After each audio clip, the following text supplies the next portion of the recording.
called Something to Prove, A Daughter's Journey to Fulfill a Father's Legacy, Dr. Yvonne S. Thornton.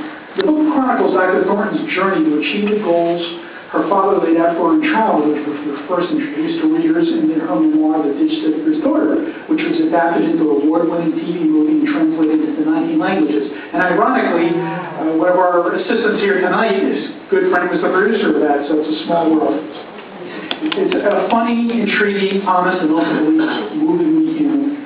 It's a story that shows us that anything's achievable. The judges just loved its prose. It makes high-tech medical terminology extremely understandable. Dr. Thornton couldn't be here tonight, but the grand tradition of marriage she sent her husband to speak for us.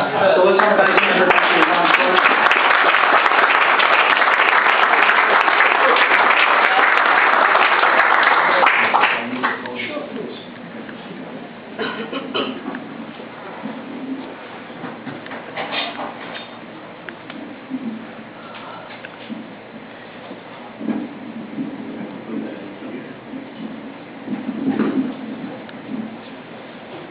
To the organizers, judges, distinguished honorees, and invited guests.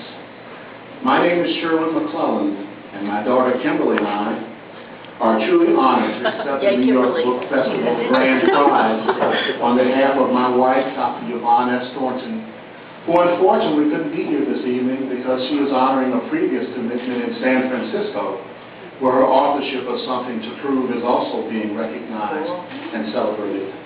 And I'd like to spend a couple of minutes setting the stage for the significance of what this book represents.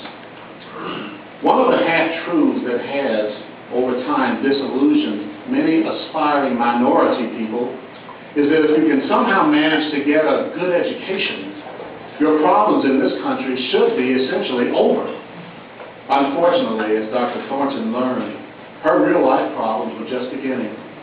Because as a minority woman with elite professional credentials, you sooner or later find yourself in more rarefied situations dealing with peers, patients, and other professionals who seldom, if ever, have had the experience of relating to, much less taking direction from, someone like you.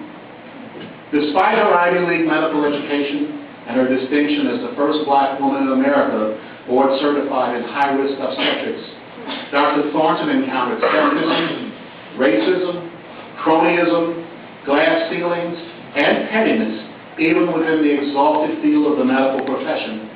And when she found herself in such situations, she was able to draw on the wisdom of her deceased father's philosophy for guidance, ego strength, and self-reaffirmation. Whatever the new arena or new discipline might be, it takes a tremendous amount of character, faith, and personality to weather the ongoing stresses of being a minority trailblazer.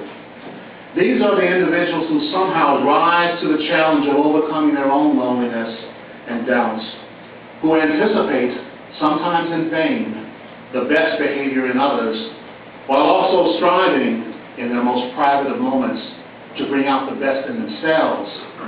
They are the ones that take the first arrows, sometimes in the back, and still get back up because of a dream or a promise or an undeniable faith.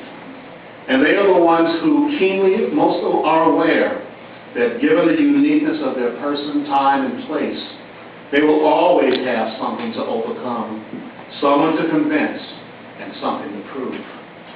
The true uniqueness of Dr. Thornton's memoir, however, is that it is more than just another story of personal overcoming and professional success despite coming from a poverty background. Other minority women have done that, but the vast majority of them have led by choice or by chance largely unidimensional lives, subordinating or sacrificing altogether traditional personal relationships or key parts of their personalities in order to succeed. Even women such as Oprah have confessed that given the stresses and demands of her work, she would not have been able, at the same time, to also be a suitable wife or a quality parent. Yvonne Thornton's life has been anything but unidimensional and anything but repetitive or banal. In addition to being a superb clinician, surgeon, university professor, Her love of ballroom dancing remains a lifetime passion, and other aspects of her multifaceted life have included being a professional musician, published clinical researcher, public speaker, Navy Lieutenant Commander, mentor, OBGYN board examiner, and, of course, successful author.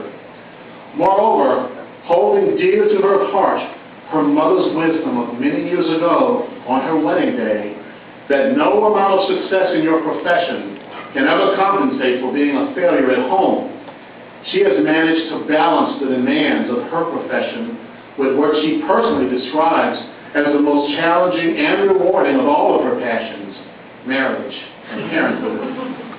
Yvonne and I have been married for 37 years, and she has been a supportive and inspiring wife and mother.